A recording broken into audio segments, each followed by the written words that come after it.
Backlog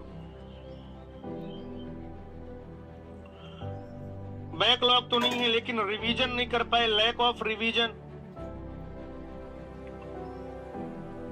आता सब है लेकिन टेस्ट में घबरा जाते हैं। टेम्परामेंट प्रॉब्लम या एटीट्यूड प्रॉब्लम। आपका एटीट्यूड ऐसा है कि आपको बिल्कुल सब कुछ चीजें आ रही होती हैं, टेस्ट में आप डर जाते हैं। ठीक है ना। Backlog, lack of revision, temperament या एटीट्यूड का प्रॉब्लम। और चौथा प्रॉब्लम ये है कि हमारा सब कुछ निपटा हुआ है अभी तक का। Very low knowledge. आप जिस कंटेंट के बारे में बात कर रहे हैं या सिलेक्शन के लिए जो कंटेंट चाहिए, किसी भी वजह से 11th में क्या हुआ, कोई भी वजह रही हो, आप बीमार पड़ गए, आपका टीचर ठीक नहीं था, जो कि बच्चों का बहाना होता है, आप बोर्ड पे फोकस, जो भी रीजन है मैं वो नहीं पूछ रहा। ठीक है ना। ये 4 पॉइंट है, इन 4 पॉइंट पे चर्चा करेंगे साथियों। जल्दी से मुझे बता दीजिए कि आपका सबसे बड़ा दुश्मन कौन था इस टेस्ट में। फटाफट से बताइए, सबसे बड़ा दुश्मन कौन था? सबसे बड़ा दुश्मन कौन था? सबसे बड़ा दुश्मन कौन था आपका मित्रों? आइए आज आपके सबसे बड़े दुश्मन को खत्म करते हैं। आपका जो सबसे बड़ा शत्रु है, नहीं टाइम जो कुछ भी है वो सब टेम्परामेंट में आएगा, एटीट्यूड में आएगा कि आपका एटीट्यूड कैसा रहता है परीक्षा के दौरान। दोस्तों, अगर आप में काबिलियत है और हौसला है तो आप उन सारी लड़ाइयों को जीत सकते हैं जो लगभग असंभव लगती हैं, लगभग असंभव, है ना। चलिए, तो मैं मान लेता हूं कि मैक्सिमम बच्चों का रीजन होगा वेरी लो नॉलेज। नहीं, 51% जनता का कहना है लैक ऑफ रिवीजन, 16% के लगभग कह रहे हैं बैकलॉग, 18% कह रहे हैं टेम्परामेंट एटीट्यूड और 13% कह रहे हैं लैक ऑफ नॉलेज। देखिए बेटा, अब बैकलॉग है, पहली बात तो होना नहीं चाहिए, मेरा ये मानना है।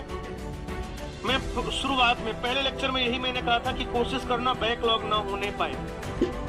आपके पास यहाँ पर बहुत अच्छा मौका था बच्चों। आपकी 15 अगस्त को छुट्टी थी, आपके पास संडे की छुट्टी थी और आपके पास रक्षाबंधन की भी छुट्टी थी।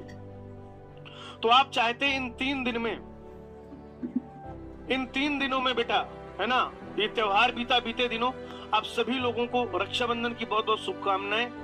मेरे छोटे भाइयों को भी और मेरी छोटी बहनों, आप सब मेरे छोटे भाई बहन के जैसे ही, है ना। तो आप सबको इस रक्षाबंधन की बहुत बहुत शुभकामनाएं। बीते दिनों जो त्योहार गया अभी, आप सबने मनाया, हमने मनाया। बेटा ये 3 दिन थे, इसमें ना तो आपका कोई लेक्चर था, ना कोई, एक दिन टेस्ट था, ठीक है, टेस्ट के बाद का समय आपके पास था, और राखी का जो दिन था वो भी सही है। इसके अलावा आपके बैच में सैटरडे को सिर्फ 1 क्लास होती है। हर सैटरडे आपके यहाँ सिर्फ 1 लेक्चर हो रहा है अभी फिलहाल। तो बेटा ये जो समय मिला है ना, ये जो समय मिला है, इस समय में आपको क्या करना है, अपना बैकलॉग कवर करना है। ऐसे ही टाइम मिलता है बेटा।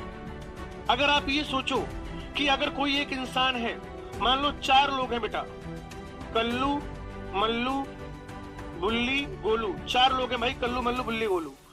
तो अगर कल्लू के लिए दिन में 24 घंटे हैं तो भाई मल्लू के लिए भी दिन में 24 घंटे ही हैं, तो फिर बुल्ली के लिए भी दिन में 24 घंटे ही हैं भाई, और गोलू के लिए भी दिन में कितने घंटे हैं, 24 घंटे। तो ऐसा तो है नहीं दोस्त कि आपको एक हफ्ते में 8 दिन मिलेंगे, दूसरे को 7 दिन मिल रहे हैं, है ना, दूसरे को दिन में 24 घंटे मिल रहे हैं, आपको 40 घंटे मिलेंगे, ऐसा तो होगा नहीं। तो जहां से भी समय बच पा रहा है, जहां से भी समय बच पा रहा है, जहां से भी समय बच पा रहा है, आपको क्या करना है, उस समय को यूटिलाइज करना है, सदुपयोग करना है।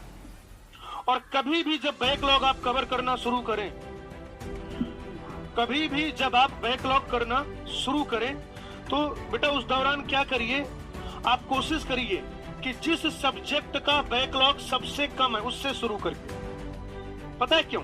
मान लेते हैं, समझिएगा, मैं आपको एक एक पॉइंट आज डिस्कस कर रहा हूं। बेटा मान लीजिए आपका फिजिक्स में फॉर एग्जांपल 3 दिन का बैकलॉग है, 3 दिन का। केमिस्ट्री में है 2 दिन का बैकलॉग, बॉटनी में है 1 दिन का बैकलॉग, और जूलॉजी में है कोई बैकलॉग है ही नहीं, मान लेते हैं आपका, ऐसे मान लेते हैं। अब आपने क्या किया, फिजिक्स का बैकलॉग कवर करना खत्म किया, आपने एक दिन का बैकलॉग इसमें से माइनस कर लिया, तो ये अभी भी 2 दिन का बचा हुआ है। लेकिन आपके मन में क्या जा रहा है कि यार फिजिक्स में भी बैकलॉग है, केमिस्ट्री में भी है, बॉटनी में भी है। सही है ना?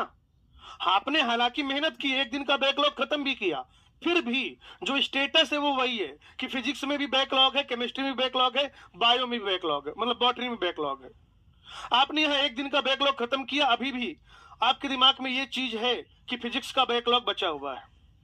लेकिन अगर आपने एक दिन का जो बॉटनी का बैकलॉग था वो खत्म कर लिया, तो अब वो आपका हो गया 0।